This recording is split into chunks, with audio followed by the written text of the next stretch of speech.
किसानवाड़ी सुनने वाले हमारे सभी श्रोताओं को नमस्कार और हमारे किसान भाइयों और बहनों को राम राम। कुछ दशक पहले कृषि के मुख्य रूप से दो ही मौसम हुआ करते थे, खरीफ और रबी। हमारे शहडोल क्षेत्र की अगर बात की जाए तो हालत ये थी कि खरीफ मौसम में जबकि खेती का सबसे बहुमूल्य जो स्रोत होता है पानी बिल्कुल मुफ्त होता था, इसलिए खेती की जाती थी। देश के अधिकांश हिस्सों में भी खेत खाली पड़े रहते थे, जैसे कि अरहर, ज्वार, कपास, बाजरा, मक्का और जो अन्य धान्य जो फसलें हैं उसके अलावा धान और साथ ही साथ जो खरीफ की अन्य फसलें हैं ये भी दिखाई देती थी। खरीफ के बाद रबी और रबी के बाद 3-4 माह खेत बेकार ही पड़ा रहता था। समय का जो चक्र है वो बदलता जा रहा है। हमारी जनसंख्या जो है आज़ादी के बाद काफ़ी ज़्यादा बढ़ चुकी है और साथ ही साथ जो भोजन की ज़रूरत है, अन्न की ज़रूरत है, उसकी भी जरूरत बढ़ गई। जो कृषि की जो भूमि है वो घटी लेकिन आवश्यकता बढ़ती जा रही है। तो फिर इसका मतलब ये है कि जो हमारी जो जरूरतें हैं वो बढ़ती जा रही है। कहावत ये है कि आवश्यकता ही आविष्कार की जननी है, ये तो आप जानते ही हैं। तो कम रकबे में अधिक से अधिक उपज हो, कम जगह में कम खेत में जो है ज्यादा से ज्यादा उपज हो। कोशिश ये होनी चाहिए कि जितने क्षेत्र में अगर हम उपज लगा रहे हैं तो उसमें 100% फसल हो जाए तो फिर बहुत ही अच्छी बात है। तो इसी तारतम्य में अभी जैसे कि जो रबी की फसल है वो उसके जाने के बाद जो मौसम आएगा वो है जायद। जो जायद का जो समय है वो रबी के बाद आता है और खरीफ के पहले जो समय जो हम बोल ही रहे थे कि जो 3-4 माह खेत बेकार पड़े रहते थे। तो फिर जब जरूरत महसूस हुई तो ग्रीष्म काल यानी जो गर्मी का जो महीना है उसमें भी खेतों में हल चला, बखर चला और 3-4 माह की छोटी अवधि में ही उपजाने वाली जो फसलों का चयन कृषि वैज्ञानिकों ने किया और जो गर्मी का जो सूखा है वो हरियाली में बदलने लगा। पिछले कुछ वर्षों में अगर देखा जाए तो खाद्यान्नों का जो उत्पादन है वो बढ़ता जा रहा है और इसका जो श्रेय है वो जायद की जो फसलें हैं उसको जाता है। हमारे अगर खेती किसानी के इतिहास में अगर देखा जाए तो गर्मी के समय में नदी के किनारे की जो रेत थी वहां पर तरबूज, खरबूज, ककड़ी, खीरा और कुछ अन्य कद्दू वर्गीय फसल लगाकर जो है जो किसान भाई हैं वो अपनी आमदनी बढ़ाते थे। आज की स्थिति में देखा जाए तो जायद का जो महत्व है वो बहुत ज्यादा बढ़ गया है क्योंकि हमारी जो जनसंख्या है वो लगभग 1.5 अरब के आसपास हो गई है। वैसे तो जायद में फसलों की जो संख्या है वो तो सीमित होती है और जो भी होती है वो नकदी फसल कहलाती है। जैसे कद्दू वर्गीय फसलों के अलावा मूंग, उड़द, सूरजमुखी और तिल, लोबिया, ग्वारफली, मूंगफली, मक्का जैसी फसलें भी सरलता और सफलता से पैदा की जा सकती है।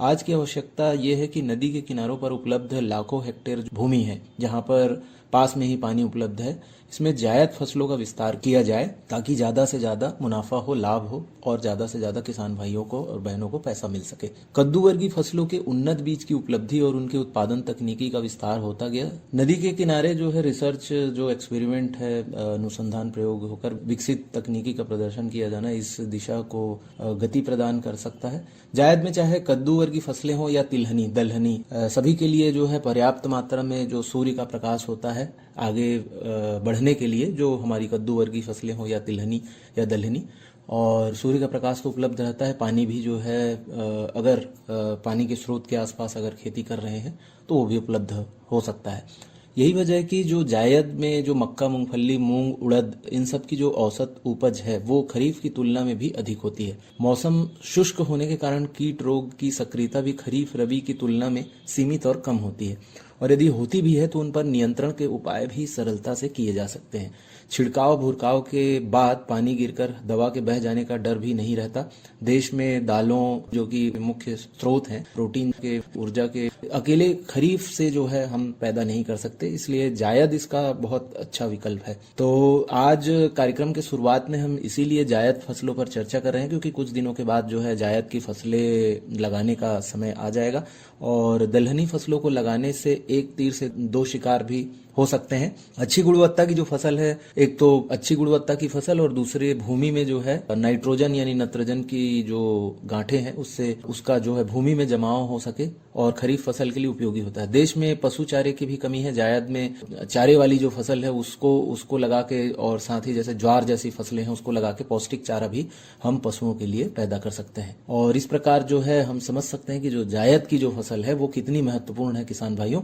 तो जरूर जायद की जो फसल है उसमें जो भी आप लगाना चाहें, जायद की जो भी फसलें हैं जरूर लगाएं और ज्यादा से ज्यादा आप भी जो है आर्थिक विकास के पथ पर आगे बढ़ें और देश को भी ले जाएं।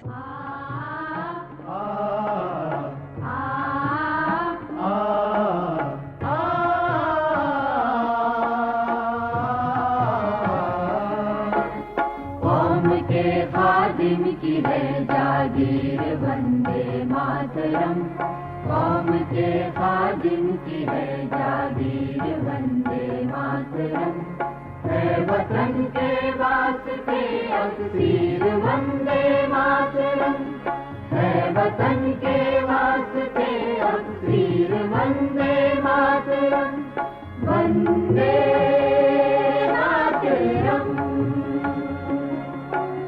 वंदे मातरम।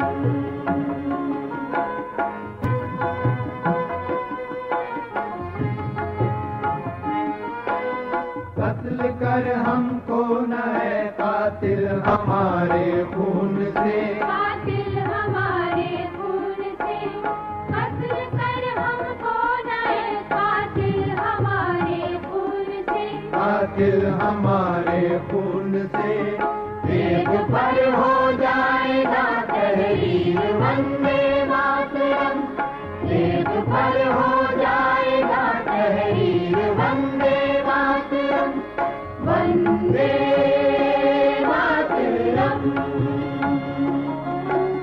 वंदे मातरम।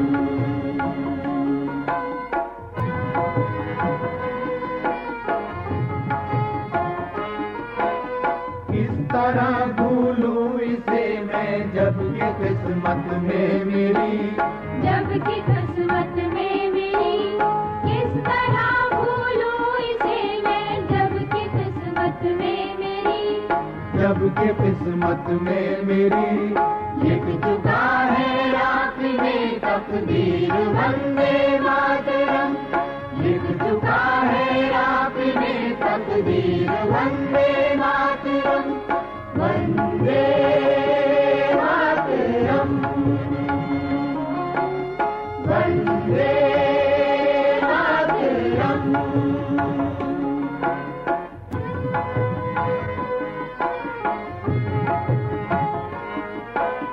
फिक्र क्या जल्लाद ने कर कत्ल पर बांधी कमर, कर कत्ल पर बांधी कमर, फिक्र क्या जल्लाद ने कर कत्ल पर बांधी कमर, कर कत्ल पर बांधी कमर, रोक देगा दूर से शमशीर वंदे मातरम, रोक देगा दूर से शमशीर वंदे मातरम, वंदे मातरम,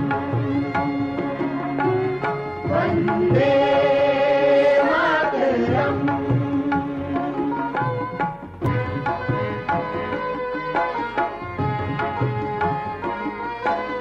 जुल्म से घर कर दिया खामोश मुझको देखना, खामोश मुझको देखना, जुल्म से घर कर दिया खामोश मुझको देखना, खामोश मुझको देखना, बोल उठेगी मेरी तस्वीर वंदे मातरम, बोल उठेगी मेरी तस्वीर वंदे मातरम, वंदे मातरम, वंदे मातरम, वंदे मातरम, वंदे मातरम, वंदे। किसान भाइयों और बहनों, आज 7 फरवरी 2026 को सीहोर मध्य प्रदेश में पल्स मिशन पर राष्ट्रीय परामर्श और संगोष्ठी आयोजित की गई थी। साथ ही यहाँ पर बैठक आयोजित की गई थी, जिससे जो है दलहन का जो क्षेत्र है भारत में, उसको मजबूत करने के लिए जो विचार विमर्श है, रणनीति बनाने के लिए ये बैठक आयोजित की गई थी। आइए जानते हैं राष्ट्रीय दलहन आत्मनिर्भरता मिशन के विषय में। कृषि एवं किसान कल्याण मंत्रालय।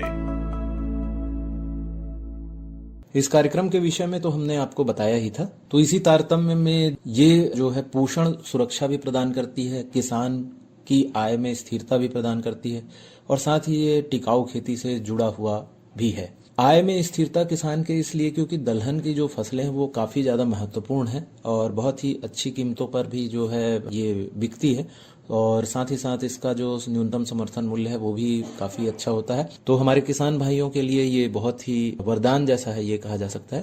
तो कृषि वर्ष 2026 में जिसे नीति निर्माण और कृषि परिवर्तन के निर्णायक चरण के रूप में देखा जा रहा है, मध्य प्रदेश के लिए विशेष रूप से अवसर लेके आया है कि दलहन, विशेषकर अरहर यानी तुअर की जो फसल है उसकी जो कृषि रणनीति है उसको केंद्र में रखे। राष्ट्रीय स्तर पर अरहर को लेकर दिशा स्पष्ट है, योजनाएं मौजूद हैं और एमएसपी घोषित है। इसके बावजूद किसान इसे जोखिम भरी फसल मानता है। इसका कारण उत्पादन नहीं बल्कि उत्पादन के बाद की अनिश्चितता है। जब भरोसा नहीं बनता है तो फिर विस्तार नहीं हो पाता है। तो इसीलिए ये जो विचार विमर्श, जो ये रणनीति जो बनाई जा रही है, इसी के लिए है। भारत सरकार की जो राष्ट्रीय नीति है उसमें राष्ट्रीय खाद्य सुरक्षा मिशन दलहन, जिसको NFSM कहा जाता है, PM आशा और दलहन आत्मनिर्भरता अभियानों के माध्यम से अरहर उत्पादन बढ़ाने के लिए स्पष्ट रूप से लक्ष्य है, क्योंकि जो अरहर की मांग है वो काफी ज्यादा है। उन्नत बीज, तकनीकी प्रशिक्षण, न्यूनतम समर्थन मूल्य, नीति स्तर पर सभी प्रावधान मौजूद है। समस्या ये है कि इन योजनाओं का लाभ किसान तक समय और भरोसेमंद रूप से नहीं पहुंच पाता। योजना जब खेत में नहीं दिखाई देती है तो फिर किसान उसे अपने निर्णय का आधार नहीं बनाते, यानी कि उसको बोने में जो है हिचकते हैं। अगर देखा जाए तो हमारे मध्य प्रदेश में मालवा, निमाड़, बुंदेलखंड, विंध्य क्षेत्र में जो काली और मध्यम भूमि है, वर्षा का जो स्वरूप है और तापमान जो है वो अरहर के लिए अनुकूल है। इसके बावजूद भी हमारे राज्य में दलहन क्षेत्र का बड़ा हिस्सा मूंग और उड़द तक ही सीमित है। ये स्थिति दर्शाती है कि जो बाधा संसाधनों की नहीं है बल्कि रणनीतिक प्राथमिकता और नीति प्रोत्साहन की स्पष्टता है। आज के जो बैठक हुई है उसमें इसी सब पर ही रणनीति बनाई गई है और चर्चा की गई है। इस अवसर पर माननीय केंद्रीय कृषि और कल्याण मंत्री श्री शिवराज सिंह चौहान ने किसानों को संबोधित करते हुए कहा, गांव में, गलियों में, खेतों में, किसानों में अगर कृषि मंत्री ना जाए तो वो काहे का कृषि मंत्री? वो तो बाबू बन गया फिर दफ्तर में बैठे बैठे। साला में तो साहब बन गया, बैठा हूं भाई। गांव में जाना होगा, खेतों में जाना होगा। और यहां मैं किसान भाइयों को प्रार्थना कर रहा हूं कि इस कार्यक्रम की समाप्ति के बाद हम लोग तो बैठेंगे चिंतन करने। आप 3000 मसूर के प्लाट है सामने, इसी एकाडा ने जो किए गए ICR 3000 जल्दी आने वाली वैरायटी बना रहे हैं। 110 120 दिन नहीं, 120 दिन नहीं, 70 और 80 दिन में मसूर पक के तैयार हो जाएगी।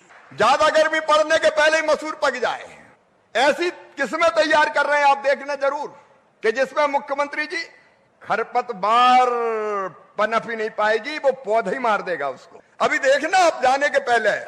और मेरा एकाडा के मित्रों से निवेदन है, अशोक जी आप भी बता देंगे अफसरों को, एक बार ये प्लाट किसानों को जरूर दिखाएं। हाथ कंगन को आरसी क्या, पढ़े लिखे को फारसी क्या। अब जाके देखो, मसूर में 2 घेंटी लगती, 2, लेकिन 4 घेंटी वाली मसूर पैदा कर रहे हैं हम। 2 के बजाय 4 लग जाए तो बताओ दुगना उत्पादन हो जाएगा कि नहीं? अरे बोलो यार, हो जाएगा कि नहीं? तो प्रयोग हो रहे हैं कहीं, मैं बहुत विस्तार में नहीं जाऊंगा उसके। यहां मसूर पे, चना पे, बटरा पे और तिबड़ा, खेसरी दाल के नाम पे नकार दिया गया, लेकिन नए प्रयोग करके उसको भी बहुत उपयोगी बना रहे। तिबड़ा भी ढंग से लेके आएंगे जो नुकसान ना करे। तो दलहन, अलग अलग दलहन का उत्पादन कैसे बढ़े। दूसरी चीज, रोग लगते हैं। आप में से कई को याद होगा, खेत में गए तो आने के पहले ही सूख गई मसूर, दाने पतले पड़ गए। कहते थे भैया उगरा लग गया, उगर जाती थी। अब वो उगरा ना लगे इसका इंतजाम किया जा रहा है। झुलसा रोग, उगरा, इससे निपटने के इंतजाम किए जा रहे हैं। यहां कई तरह के गुण रहते हैं, जीन जिसको कहते हैं। अलग अलग पौधों के जीन एक जगह इकट्ठे करके और सारे गुण एक ही पेड़ में, पौधे में डाल दिए जाएंगे, जिससे बेहतर उत्पादन भी हो और उसको खाएं तो पोषण की क्षमता भी बढ़े, वो ताकत भी दे। ऐसे कई प्रयोग होंगे, उसके विस्तार में मैं नहीं जा रहा। तो ये कोई साधारण बिल्डिंग का उद्घाटन नहीं है। आज यहां पे अलग अलग प्रयोग किए जाएंगे। सब प्लांट जीनोमिक्स प्रयोगशाला है, या प्लांट टिश्यू कल्चर प्रयोगशाला है। किसान को अच्छे बीज नहीं मिलते, रखे रखाए बीज बोता रहता है। उस प्रयोगशाला में अच्छे बीज जल्दी तैयार होंगे, जल्दी। और जल्दी कैसे? मौसम को, टेम्परेचर को नियंत्रित करके अभी तो हमको बीज बनाना हो तो एक बार लगाते हैं मौसम में ही, लेकिन मौसम को एक बोतल में ही जितना टेम्परेचर चाहिए उसी में मौसम अनुकूल बना दिया जाएगा और साल में 3 बार उत्पादन उसमें होगा। तो प्लांट टिश्यू कल्चर प्रयोगशाला है, प्लांट ब्रीडिंग की सुविधा है, प्लांट पैथोलॉजी प्रयोगशाला, मतलब जो रोग लगते हैं, अभी मुख्यमंत्री जी और सारे माननीय मंत्री देख के आए, वो जो लग जाता है जिसमें फंगस, अब वो फंगस कैसे ना लगे, ये वायरस भी बहुत चालाक होता है, ये मिट्टी में शांत पड़ा रहता है और जैसे ही मसूर बोई तो एक्टिव हो जाता है और जड़ों को खाने लगता है। अब सुनते हैं मध्य प्रदेश के माननीय मुख्यमंत्री डॉक्टर मोहन यादव को। पूरे देश के अलग अलग राज्यों के कृषि मंत्री, उप मुख्यमंत्री और सब मित्रों के साथ मिलकर के यशस्वी प्रधानमंत्री के नेतृत्व में दलहन तिलहन में भी देश नंबर 1 का देश बने और हमारी आत्मनिर्भरता रहे, ऐसे बड़े मिशन को लेकर के जो आयोजन किया गया। और इसी अवसर पर अभी थोड़े दिन पहले हमने सबने देखा कि यशस्वी प्रधानमंत्री के नेतृत्व में किसानों के हित को लेकर के जब देश आगे बढ़ रहा है तो ऐसे में हम आगे बढ़ते हुए विश्व के बाकी देशों के साथ निर्यात आयात में खास करके किसानों के हित को सर्वोपरि रखें। मुझे इस बात की प्रसन्नता है, अमेरिका जैसे देश के साथ में भी भारत सरकार के द्वारा माननीय मोदी जी के नेतृत्व में पीयूष गोयल जी ने जो निर्णय किया, माननीय कृषि मंत्री जी ने विस्तार से बता दिया, मैं दोहराना नहीं चाहूंगा, लेकिन ये हमारे लिए भी गौरवान्वित करने वाला मुद्दा है जब हमारा मध्य प्रदेश सभी प्रकार के फसल उत्पादन में गेहूं, सोयाबीन, सभी प्रकार की दालें, सब्जियां सब क्षेत्रों में नंबर 1 और नंबर 2 के स्थान पर पूरे देश में है। ऐसे में किसानों के हितों को सर्वोपरि मानते हुए ये जो समझौता किया, मैं बधाई देना चाहूंगा माननीय प्रधानमंत्री जी को, भारत सरकार को और अमेरिका को भी, कि टेक्नोलॉजी के मामले में मशीनों के आधार पर बौद्धिक क्षमता के बलबूते पर एक दूसरे के साथ करे, लेकिन किसानों के सारे हित को जो सुरक्षित रखा, भारतीय किसानों को, मध्य प्रदेश के किसानों को। सच में हम तो अपने गांव-गांव, गली-गली, मोहल्ले-मोहल्ले, हर राज्य में अब ये उत्सव का मौका है जब हमारे इन सारे हितों की रक्षा करते हुए भारत सरकार देश को आगे बढ़ा रही है और विदेश के हर वो देश के साथ जहां किसानों की आय बढ़ सकती है उनके एक के बाद एक समझौते होते जा रहे हैं। मैं पुनः इस अमेरिका की सरकार के साथ भारत सरकार के हुए इस टैरिफ संबंधित समझौते के बधाई देना चाहूंगा और उम्मीद करूंगा कि भारत को लगातार आगे बढ़ाने के लिए इसी प्रकार के फैसले की आवश्यकता है। मैं पुनः इस आयोजन के लिए भी बधाई देना चाहता हूं और अपने राज्य में सभी राज्यों से आए हुए सभी मंत्रियों को भी मैं अभिनंदन करता हूं। अभिनंदन के साथ वो जब उनको समय मिले हमारे किसानों के खेतों में जाए, रास्ते में खेत पड़ रहे किसानों के द्वारा जो फसल उत्पादन करने की जो अद्भुत छटा दिख रही है, वो मध्य प्रदेश की प्रगति को अपनी आंखों के माध्यम से, अपने अनुभव से सीखे और सच में नई टेक्नोलॉजी के बलबूते पर दाल समृद्धि का ये जो संकल्प है निश्चित रूप से पूरा होगा। महाकाल बाबा का आशीर्वाद हम सबके साथ है। मेरी अपनी ओर से एक बार सबको बधाई। धान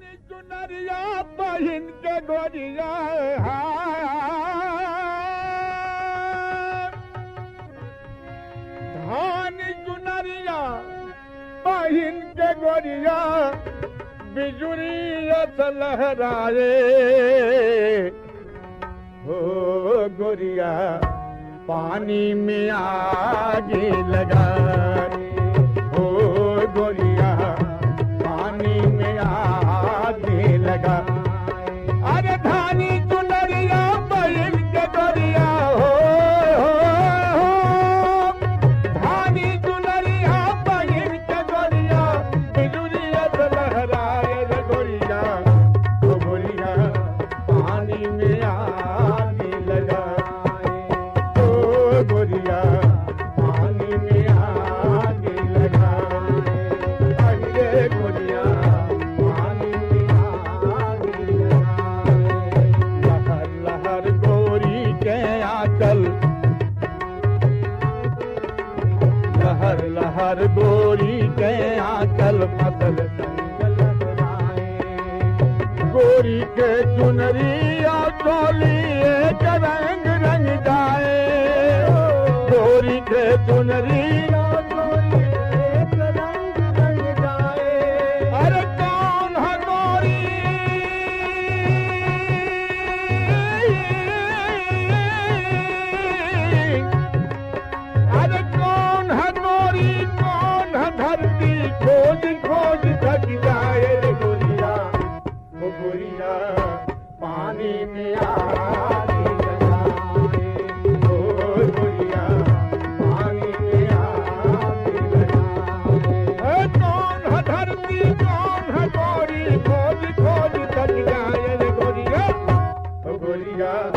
पानी में आग लगाए, अरे गोरिया पानी में आग लगाए।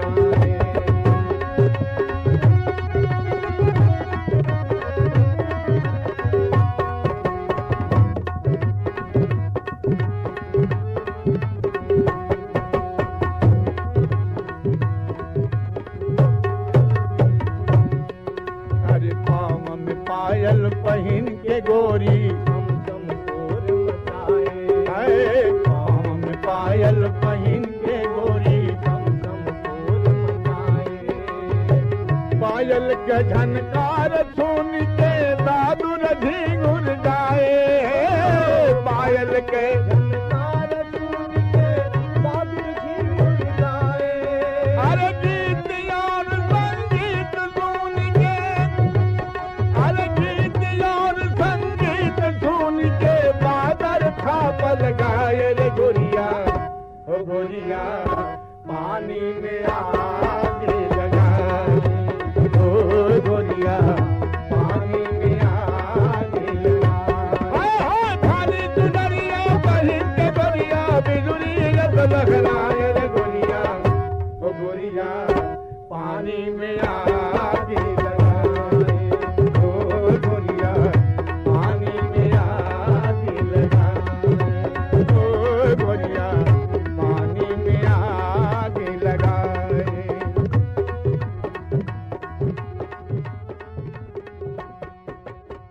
किसान भाइयों और बहनों, जिस फसल के साथ खरीदी और बाजार का भरोसा जुड़ा होता है, किसान उसी को प्राथमिकता देता है। अरहर को अकेली फसल के रूप में देखना अब व्यवहारिक नहीं है, क्योंकि सोयाबीन, मक्का और कपास के साथ अंतर्वर्ती अरहर किसान को कम जोखिम में अतिरिक्त आय का अवसर देती है। अगर हमारे राज्य नीति में अंतर्वर्ती अरहर को स्पष्ट प्रोत्साहन, बीज सहायता और बीमा कवरेज मिले तो बिना अतिरिक्त जोखिम के बड़े क्षेत्र में विस्तार संभव है। अब बात करते हैं कि जैसा कि किसान भाई अरहर को लंबी अवधि की फसल मानते हैं, क्योंकि 120 से 150 दिन में पकने वाली जो किस्में हैं वो जो है ज्यादातर किसानों को मालूम नहीं होती, उससे भी ज्यादा समय में हमारे किसान तैयार करते हैं, इसलिए भी थोड़ा सा रुचि कम लेते हैं। तो 120 से 150 दिन में पकने वाली जो किस्में हैं वो कृषि अनुसंधान संस्थानों द्वारा ये विकसित की जा चुकी हैं। समस्या किस्मों की उपलब्धता से अधिक उनकी पहुंच और प्रदर्शन है। राज्य बीज निगम और कृषि विभाग को कागजी प्रचार से बढ़कर खेत आधारित प्रदर्शन पर जोर देना होगा, और किसान वही मानता है जो अपने या पड़ोसी के खेत में देखता है।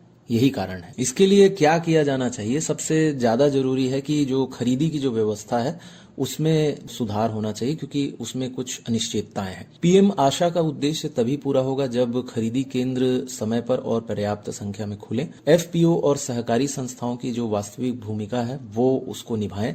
दाल मिलों से सीधा बाजार जुड़ाव हो तो इससे निर्णायक जो भूमिका है अरहर की, और उगाने के लिए जो किसान जो है वो प्रोत्साहित होंगे। बात की जाए प्रधानमंत्री फसल बीमा योजना की, तो इसमें अरहर शामिल है, लेकिन अंतर्वर्ती फसलों का सही आकलन अब भी चुनौती बना हुआ है। सरल, पारदर्शी और समयबद्ध बीमा भुगतान ही किसान के जोखिम भय को कम कर सकता है। बिना प्रभावी बीमा के किसी भी फसल विस्तार की उम्मीद अधूरी रहती है। अरहर के विस्तार के लिए जरूरी है कि क्लस्टर आधारित डेमो प्लाट सफल जो किसान है उनको अरहर प्रेरक के रूप में आगे लाना होगा। स्थानीय भाषा में जो है डिजिटल और फील्ड प्रशिक्षण भी होना चाहिए।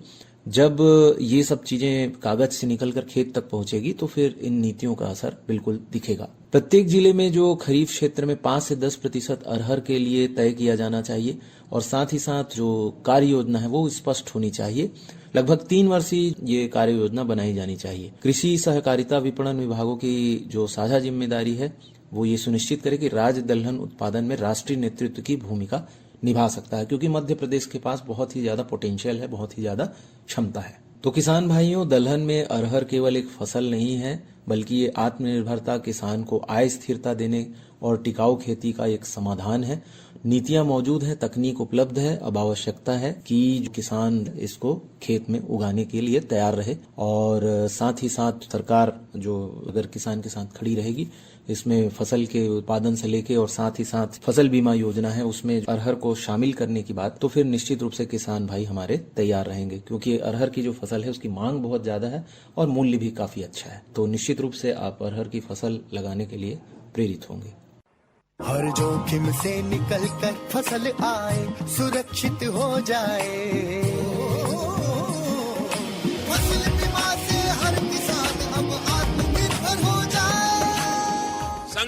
के समय प्रधानमंत्री फसल बीमा योजना किसानों के लिए वरदान है। अब सूखा पड़े या बाढ़ आ जाए कोई डर नहीं, अब ओले पड़े या कीट पतंगे फसल खा जाए कोई फिक्र नहीं, क्योंकि हमने लिया है प्रधानमंत्री फसल बीमा। बुआई से फसल कटाई तक हर जोखिम का दावा, न्यूनतम प्रीमियम पर अधिकतम भुगतान का वादा। योजना से हर साल जुड़ रहे हैं 5 करोड़ से ज्यादा किसान। अब आपकी है बारी। नजदीकी कृषि कार्यालय, सहकारी समिति, बैंक शाखा, अधिकृत बीमा कंपनी या जन सेवा केंद्र में स्वेच्छा से करा सकते हैं पंजीकरण। फसल बीमा पोर्टल या फसल बीमा ऐप द्वारा भी कराया जा सकता है पंजीकरण। प्रधानमंत्री फसल बीमा योजना, आपकी फसलों का संपूर्ण सुरक्षा कवच। कृषि एवं किसान कल्याण मंत्रालय, भारत सरकार। अरे अरे अरे क्या कर रहा है? इधर इधर इधर हम बोल रहे हैं तेरे बीजू का। उतला बोल रहा है? पक्षियों से तो हम खेत को बचा लेते हैं, पर इन घातक रसायनों से कैसे बचाएं? मतलब? देख बेटा, तू जो ये अंधाधुंध रसायन मिलाता है ना, मिट्टी की सेहत बिगड़ने लगी है, और जब माटी ही कमजोर पड़ जाएगी तो उपज कैसे सेहतमंद होगी? अरे पहले ऐसा नहीं था, पूछना अपने बड़े बुजुर्गों से, कैसे फसल लहलहाती थी, शुद्धता झलकती थी। हाँ, माटी भी तंदुरुस्त और लोग भी। अरे अब पहली वाली बात कहाँ, पर अब तो सभी डाले हैं। सब नहीं, आज भी लाखों जागरूक किसान परंपरागत विधि से फसल उगा रहे हैं, खर्चा कम और उपज की कीमत भी बेहतर पा रहे हैं। सच है? रे बेटे, एक्सपीरियंस से बता रहे हैं, धूप में बाल सफेद नहीं किए हैं। हाँ। ठीक है भाई, मैं भी आज से जैविक खेती शुरू करूंगा। माटी से प्रेम की परंपरा है, परंपरागत खेती। तो किसान भाइयों और बहनों, कार्यक्रम किसान वाणी आज यहीं तक। जय जवान, जय किसान, जय विज्ञान, जय अनुसंधान। चलते चलते आप सबको नमस्कार और राम राम।